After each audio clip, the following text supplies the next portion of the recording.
7C Overview. So we are all agreed that the MSPs are facing difficult times, and they have to switch their business models in the near future to be able to grow and avoid disruption. Now we are going to see what the building blocks of the possible solution are. So Alex is seeing a similar problem as an MSP, flat growth but a very uncertain future. He has already decided to initiate change, but he is facing a very big challenge in changing the model. First, he does not know what to do and how.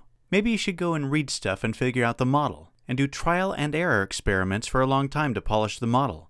With 7C, he can have all the know-how about what needs to be done to switch to the other model. We call it the 7C methodology, and it incorporates know-hows in a broad perspective from sales, marketing, consultative techniques, to measurement, reporting, service delivery, and business models in a systematic way.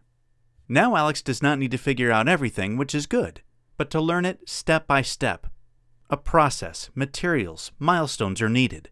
We do not think Alex should do all the rest of the work. The team members should also participate in the process to learn and be certified on the MSP 2.0 environment. So 7C consists of a very powerful education system, with videos, texts, in-context help, and shared learning. So Alex and the whole team knows what to do and how to do it. To be able to give a competitive price to the clients, they need to put everything in efficient practice and automate most of the processes.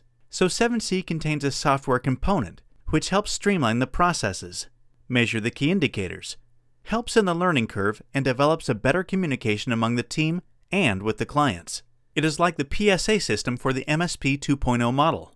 Okay, so now Alex's team is fully packed with know-how, education materials, and a solid software package.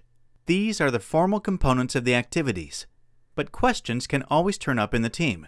What ERP software should I suggest for the travel agency with 75 people heavily involved in B2B corporate travels? What is the best control mechanism for the internal IT guy on the client side? To answer these types of questions, a peer group is required. A shared learning environment where you are able to ask and get immediate answers from the community. So 7C contains a shared learning module to connect with the peer group easily. Now Alex is quite happy. Everything seems to be set.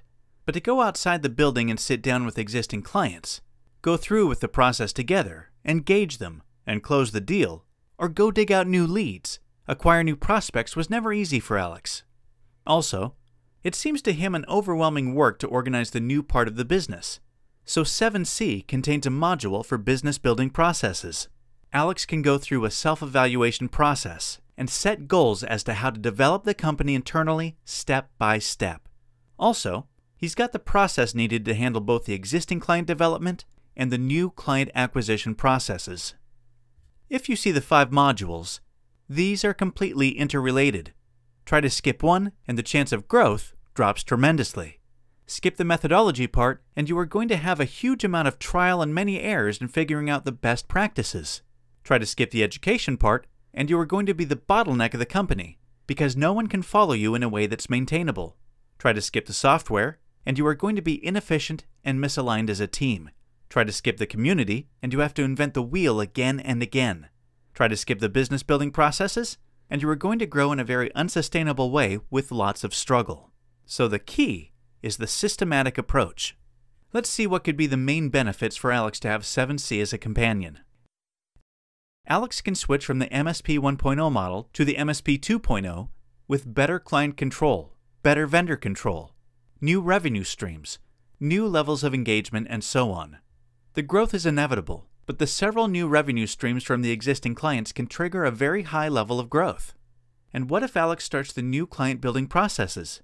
Because Alex is able to grow in a sustainable way, and he has a unique value proposition with a better price position and a solid background to execute, Alex's company value can rise very rapidly. With the new practices, software know-how, Alex is able to build up a very solid execution practice. That is needed for the sustainable growth and Alex's peace of mind. Also, with the MSP 2.0 unique value proposition, Alex is going to have a really unfair advantage. Alex can go to clients who already have an MSP in place and easily sign up a contract for the MSP 2.0. After Alex is going to be the boss of the MSP 1.0, it is up to him how to proceed, because at the end, Alex will probably want to see a company which can run excellently without him. The biggest payoff can be that with all the pieces in place, Alex can work less and do more, and acquire peace of mind.